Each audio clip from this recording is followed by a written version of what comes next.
আওয়াজ করে বলেন সুবহানাল্লাহ। কি বাজান সুবহানাল্লাহ বললে কি সওয়াব হয় না গুনাহ হয়? কি সওয়াব হয় না গুনাহ হয়? কত সওয়াব হয়। রাসূল বললেন তামলা উমা বাইনাস সামাই ওয়াল আরদ, ওই আসমান আর এই জমিন 51,10,05,000 বর্গ কিলোমিটারের এই তামাম পৃথিবী, আসমান থেকে জমিন 500 বছরের দূরত্বের পথ, এই তামাম পৃথিবী ভরপুর করতে যেই পরিমাণ সওয়াব দরকার, নবী আমার বলেন উম্মত একবার যদি সুবহানাল্লাহর তাসবিহ তোমার জবান দিয়ে বের হয়ে যায়, আল্লাহ পাক এক দুনিয়া সমান সওয়াব তোমার আমলনামায় দিয়ে দিবে। তাহলে সুবহানাল্লাহ বলতে হবে কি দিল খুলে না মুখ বন্ধ করে? কি মুখ খুলে না মুখ বন্ধ করে?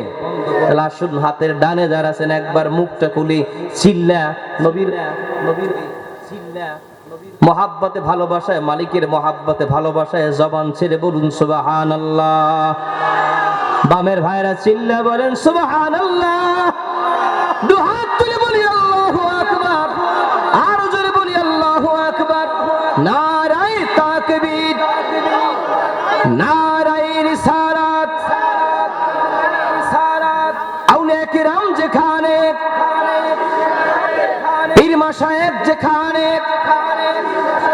নবীর প্রেম যেখানে, সুন্নাত আছে যেখানে, বিড়ি সিগারেট যেখানে, লারাদান হাত লারাদান, বিড়ি সিগারেট যেখানে, সুদ ঘুষ যেখানে, ব্যাপার দিগি যেখানে, মূর্তি পূজা যেখানে,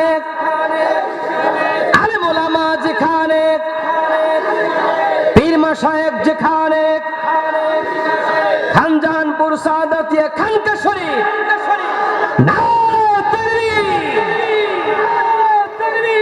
আমরা কি সব জায়গায় যাব? কথা কয় আমরা কি সব জায়গায় যাব? সব জায়গা কি আমাদের? এ ভাই সব জায়গা কি আমাদের? মুসলমান মসজিদে যাবে, মাদ্রাসায় যাবে, ওইদের দরবারে যাবে, ওয়াজ মাহফিলে বসবে, মুসলমান হক্কানি ওইদের সওয়াতে বসবে। মুসলমানের বাচ্চা কখনো হিন্দুদের পূজায় যায় বসতে পারে না। তো হাত দিয়ে বলে ঠিক না ঠিক? এটা মুসলমানের জায়গা নয়, মুসলমানের জায়গা নয়। আজ আমরা দেখতেছি কত ভাইরা হিন্দুদের পূজায় যায়, শুকরিয়া আদায় করতেছে। আলহামদুলিল্লাহ, দীর্ঘদিন পরে আমরা দুর্গা পূজা আসতে পেরেছি, আলহামদুলিল্লাহ। পাগল ছাগল কোথাকার, কি মুসলমান যাবে কি মন্দিরে না মসজিদে? জোরে জোরে মুসলমান যাবে মসজিদে না মন্দিরে? আজ দুনিয়া পাওয়ার জন্য পরকালকে বিক্রি করা হচ্ছে।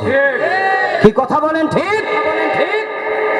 ওয়াজ মাহফিল, দ্বীনি আলোচনা, নামাজ, রোজা, হজ, যাকাত, এত ইবাদত বন্দেগী আমরা সাধ্য অনুযায়ী করতেছি, চেষ্টা করতেছি, তাও তো সাহস হয় না যে না এই আমল দিয়ে জান্নাতে যাওয়া যাবে, জান্নাতে যেতে পারবো, এত দুঃসাহস তো আমাদের নাই। কি আছে? আল্লাহ পাক যদি রহমত করেন, আল্লাহ পাক কোন ছেলে আমাকে মাফ করেন আমি জানি না। কথা বলেন ঠিক? আর আমার দেখছি চলছে তামাম দেশময়।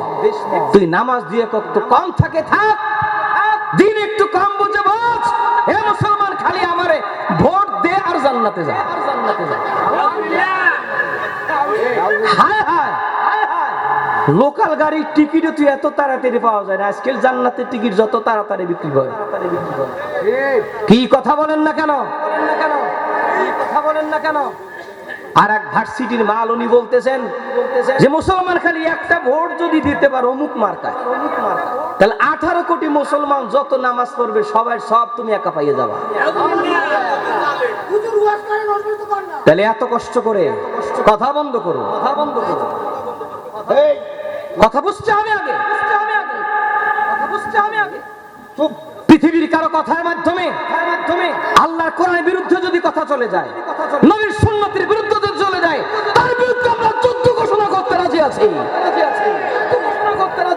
মনে রাখবেন, ঈমানের দাম বেশি। কথা বলেন না কেন? সম্পদ হারা হওয়া যায়, সন্তান হারা হওয়া যায়। আপনি মা হারা হন, দুঃখ নাই, বাবা হারা হবেন,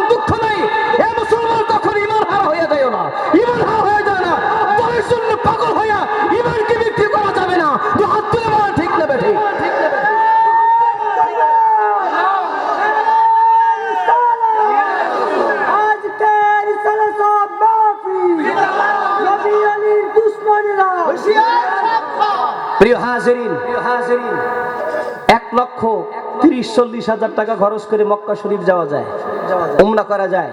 রাসূল বলেন খানায়ে কাবা এসে 1 রাকাত নামাজ পড়বা, তোমার 1,00,000 রাকাত নামাজের সব আল্লাহ তোমার আমল নামায় দিয়ে দিবেন। এখন বাংলাদেশে বসে 1 রাকাত নামাজ পড়ে যদি 18 কোটি মুসলমানের সব নামাজ যদি সব যদি একটা ভোট দিয়ে পাওয়া যায়, তা কোন পাগলে মক্কা শরীফ যায়? কি কথা বলেন না কেন? এখন দুই একটা ভোটের জন্য মাথা নষ্ট করবেন না।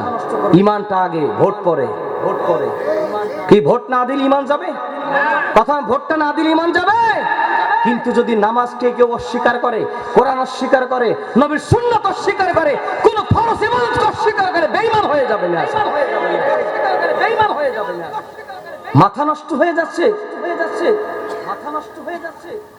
আজ ফুরফুরা দরবারে আউলিয়া কেরামদের দিকে নজর করুন। মহান ওলিরা আমাদেরকে কখনো দুনিয়ার শেয়ার টানাটানি শিখায় নাই। কি কথা বলেন না কেন? আমাদেরকে বলেছেন তুমি রিকশাওয়ালা হও, দিনমজুর হও, ভ্যানওয়ালা হও, যা হও, তুমি আল্লাহওয়ালা হও। কি হও? বলেন না কি হও? তুমি আল্লাহওয়ালা হও। প্রিয় হাজিরিন, অতীত আমার কথায় কেউ রাজনীতির ঘ্রাণ তালাশ করবেন না। আমার সারসিনা দরবার 100% রাজনীতি মুক্ত দরবার। এই খানকা শরীফের হুজুর আছেন 100% রাজনীতি মুক্ত একদম দেই। এই খানকা শরীফ ঠিক না বা ঠিক? এখানে বসে আপনি রাজনীতির ঘ্রাণ তালাশ করবেন না। আল্লাহর কোরআন, নবীর সুন্নাতে যা বলে সেটা বলতে হবে। সেটা কার বিরুদ্ধে যায় দেখার সুযোগ নাই। কি কথা বলেন না কেন? জবাব দিবেন। যেখানে পূজা হয় সেখানে কি আল্লাহর রহমত নাজিল হয় না গজব নাজিল হয়? বলেন জোরে বলেন। যেখানে পূজা হয় সেখানে রহমত নাজিল হয় না গজব নাজিল হয়? সেই পূজার সাথে যারা মুসলমানের ফরজ বিধান আল্লাহর রোজাকে মিলায়, সেই লোকটা নিশ্চিত বেঈমান হয়ে গেছে। একটা হারামকে হালালের সাথে যে মিলায় দেয়, কি মনে করছেন আপনি? মাথা নষ্ট হয়ে গেছে চেয়ার পাওয়ার জন্য। আল্লাহর দিন, কোরআন ও সুন্নাহর বিধান বলে আক্রমণ হচ্ছে, আর আপনার মাথা নষ্ট হয়ে যাচ্ছে। দুনিয়া পাওয়ার জন্য পরকালকে বিক্রি করা যাবে না। আমরা জানি, আল্লাহ বলে দিয়েছেন বান্দা দুনিয়ার চাইতে পরকাল উত্তম। কথা বলেন ঠিক? প্রিয় সুধী, মুসলমানের সম্পর্ক থাকবে মসজিদের সাথে। কথা কয় না? মুসলমানের সম্পর্ক হবে মাদ্রাসার সাথে, মুসলমানের সম্পর্ক থাকবে দ্বীনের সাথে, ইবাদতের সাথে, ফরজ বিধানের সাথে। মুসলমানের সম্পর্ক থাকবে আল্লাহ ওয়ালা মানুষের সাথে। আর সোহবত দিন দিন খারাপ হয়ে যাওয়ার কারণে মানুষ দিন দিন উগ্র হয়ে যাচ্ছে। আপনি যদি একজন দিনদার নেককার আল্লাহওয়ালা সোহবতে জানলে ভাই, আপনি দিনদার নেককার আল্লাহওয়ালা সোহবতে যায়া কিভাবে নামাজ পড়বেন, রোজা থাকবেন, সুন্নাতের আমল করবেন, কিভাবে আল্লাহওয়ালা হবেন সেই তরিকা পাবেন। আর আপনি একজন বিড়িখোর, গাঁজাখোর, মদখোর, জুয়াখোরের সাথে সময় লাগান, সময় দেন, আপনি বিড়িখোর, মদখোর, গাঁজাখোর কিভাবে হবেন সেই তরিকা খুঁজে পাবেন। অতএব কোন তরিকা আপনি চলবেন সিদ্ধান্ত আপনার। প্রিয় হাজির ভাইরা আমার, এজন্যই লোকমান আলাইহিস সালাতু ওয়াস সালাম বললেন, সন্তান রে